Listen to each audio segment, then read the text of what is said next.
ನಾನು ಹಳ್ಳಿಗೆ ಬಿಡ್ಬೇಕಣ ಸಡನ್ಲಿ ಹೋಗಲ್ಲ ಬರಲ್ಲ ಅಂದ್ಬಿಡ್ತೀನಿ. ನಮ್ಮ ಟೀಚರ್ಸ್ ಬೈತಾ ಇರ್ತಾರೆ, ಮೇನೇಜ್ಮೆಂಟ್ ಅಷ್ಟೇ, ಮೇಡಮ್ ನಾವು ಮಾತಾಡೋದೇ ಹೀಗೆ ಇಷ್ಟೆಲ್ಲ ಮಾಡ್ತೀವಿ ಬೈತೀನಿ ಬಿಡಿ ಅಂತ ಅಂದ್ಬಿಟ್ಟು ಬಂದ್ಬಿಡ್ತೀನಿ. ಮಾತಾಡ್ತಾ ಹಿಂಗೆ ಈಗ ಆಗ್ತದೆ ಬೈತಲ್ಲ, ಜಸ್ಟ್ ಹೇಳ್ತಾರದಷ್ಟೇ. ಏನೋ ಮಾತಾಡ್ತಾವ್ರೆ ಒಬ್ರು ಟೀಚರ್ ಆಗಿ, ನಾನೇ ಅಂತಲ್ಲ ರಿಸರ್ಚ್ ಬರ್ತಾನೆ ಅಂತಲ್ಲ, ನಿಮ್ಮ ಟೀಚರ್ಸ್ ಮಾತಾಡ್ತಾ ಇರೋದು ಲೆಕ್ಚರರ್ ಮಾತಾಡ್ತಾ ಇರೋದ್ರೆ ಆ ಮಾತಾಡೋ ಗಂಟೆ ಅಷ್ಟೇ ಕೊಡ್ಬೇಕು ನಾವು. ಯಾರಿಗೂ ಕಷ್ಟ ಅನ್ನೋದೇ ಬರೋದು ಲೈಫಲ್ಲಿ, ಬಂದೇ ಆ ಕಷ್ಟ ಅಂತ ಬಂದಂಥ ಸಂದರ್ಭದಲ್ಲಿ ಕೆಲವೊಂದು ಟೈಮು ಸೂಸೈಡ್ಗೂ ಕೂಡ ನಮ್ಮ ಮೈಂಡು ಹೋಗುವಂಥ ಚಾನ್ಸಸ್ ಜಾಸ್ತಿ. ಈಗ ಫಾರ್ ಎಕ್ಸಾಂಪಲ್ ಮೊನ್ನೆ PUC ರಿಸಲ್ಟ್ ಬಂತಲ್ಲ, ಯಾವುದೋ ಒಂದು ಹುಡುಗಿ ಸೂಸೈಡ್ ಮಾಡ್ಕೊಂಡು ಗೊತ್ತಾ, ಮಾರ್ಕ್ಸ್ ಕಡಿಮೆ ಬಂದೈತೆ, 91% ಬಂದೈತೆ, 91 ಕಡಿಮೆ ಅಂತ ಏನು ಮಾಡೋಣ. ನಂದು SSLC 49%, PUC 49% ಅಷ್ಟೇ. ನಾನು ಹುಡುಗಿ ಥರ ಥಿಂಕ್ ಮಾಡಿದ್ರೆ 4 ವರ್ಷದಲ್ಲಿ ಸೂಸೈಡ್ ಮಾಡ್ಕೋಬೇಕಾಯ್ತು. ಸೊ ಇಲ್ಲಿ ನಾವು ಅನ್ಕೊಳ್ತೀವಿ ಅದು ಕ್ರಿಟಿಕಲ್ ಸಿಚುವೇಶನ್ ಅಲ್ಲ ಅಂತ, ಬಟ್ ಅವ್ರಿಗೆ ಅವ್ರ ನಿಂತ್ಕೊಂಡು ನೋಡಿದಾಗ ಅವ್ರಿಗೆ ಅದು ಕ್ರಿಟಿಕಲ್ ಆಗಿ ಕಾಣಿಸ್ತಾ ಇರ್ತದೆ. ಆ ಕ್ರಿಟಿಕಲ್ ಅನ್ಕೊಂಡಿರ್ತಾರ ಅವ್ರು ಅಷ್ಟೇ, ಅದು ಕ್ರಿಟಿಕಲ್ ಆಗಿರಲ್ಲ. ಯಾಕೆ ಯಾರ ಜೊತೆ ಶೇರ್ ಮಾಡ್ಕೊಂಡಿರಲ್ಲ, ಆ ಪ್ರಾಬ್ಲಮ್ಸ್ ಬಗ್ಗೆ ಅವರು ಯೋಚನೆ ಮಾಡಿರಲ್ಲ. ಪ್ರಾಬ್ಲಮ್ ಗೊತ್ತಾ, ಅವನ ಲೈಫ್ ಎಂಡ್ ಮುಗೀತು ಅನ್ನೋದು ತಿಳ್ಕೊಂಡ್ರೆ ಸೂಸೈಡ್ ಮಾಡ್ಕೊಳ್ಳೋದು. ಜಸ್ಟ್ ಎಕ್ಸಾಂಪಲ್ ಸ್ವಲ್ಪ ಬಂದ್ಬಿಟ್ರಾ ಡೆತ್ ಆಗ್ತಾರೆ, ಸೂಸೈಡ್ ಮಾಡ್ಕೊಂಡು ಮಾತಾಡೋದು ಬಿಟ್ಬಿಡೋದು ಇಲ್ಲ. ಸೊ ಈ ರೀತಿ ಅಪ್ಪ ಅಮ್ಮ ಮಾಡಿದ್ರ ಮನೆ ಹೋಗು. ಸೊ ಈ ರೀತಿ ಕಾನ್ಸೆಪ್ಟು ಕ್ರಿಟಿಕಲ್ ಆಗಿ ನಮ್ಮ ಲೈಫಲ್ಲಿ ಬಂದೇ ಬರ್ತದೆ, ನಮ್ಗೆ ಅರ್ಥ ಮಾಡ್ಕೊಳ್ಳೋ ಕೆಪಾಸಿಟಿ ಇರಲ್ಲ.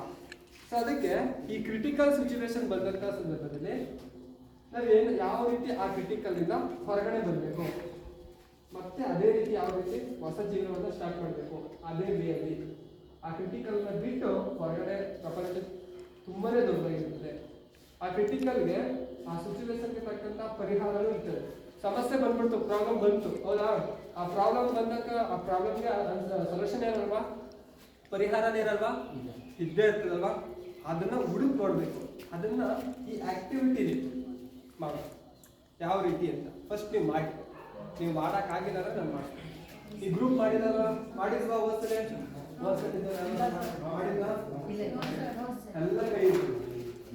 ಎಲ್ಲರ ಕೈ ಇಟ್ಕೊಂಡ್ರು ಈ ಥರ ನೀವು ಹೆಂಗಾರು ಇಟ್ಕೊಂಡ್ರಪ್ಪ, ಹಿಂಗಾರು ಕೇಳ್ಕೊಂಡು ನೋಡ್ಕೊಳ್ಳಿ. ಫಸ್ಟ್ ನಿಜ ಈ ಥರ ನಾರು ಇಟ್ಕೊಳ್ಳಿ, ಇಲ್ಲ ಈ ಥರ ನಾರು ಇಟ್ಕೊಳ್ಳಿ, ಬಟ್ ಕೇಳ್ಕೊಳ್ಳಿ ಹೆಂಗಾರು ಇಟ್ಕೊಳ್ಳಿ, ನಿಮ್ ಕಂಫರ್ಟಬಲ್ ಹೇಗ್ ಬೇಕಾದ್ರೂ ಇಟ್ಕೊಳ್ಳಿ ನಿಂತ್ಕೊಳ್ಬೋದು. ಬಟ್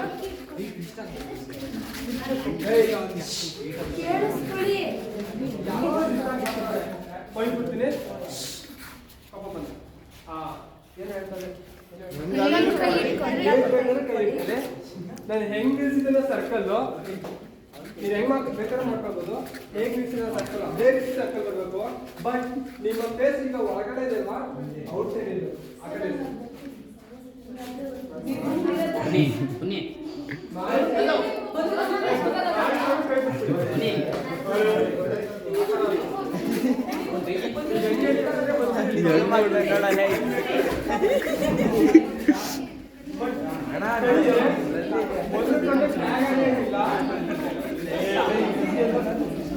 ಕೇಳಿಸ್ಕೊಂಡ್ರಪ್ಪ, ಕೈ ಒಂದಕ್ಕೊಂದು ಈ ಥರ ಟ್ಯಾಗ್ ಆಗಂಗಿಲ್ಲ. ನೀವು ಫಸ್ಟ್ ಹಿಡ್ಕೊಂಡಾಗ ಹೆಂಗ್ ಹಿಡ್ಕೊಂಡಿದ್ರು ಅದೇ ರೀತಿ ಆ ಕಡೆ ನಿಂತ್ಕೊಂಡು ಅದೇ ರೀತಿ ಬರಬೇಕು, ಕೈ ಬಿಡಾಗಿಲ್ಲ.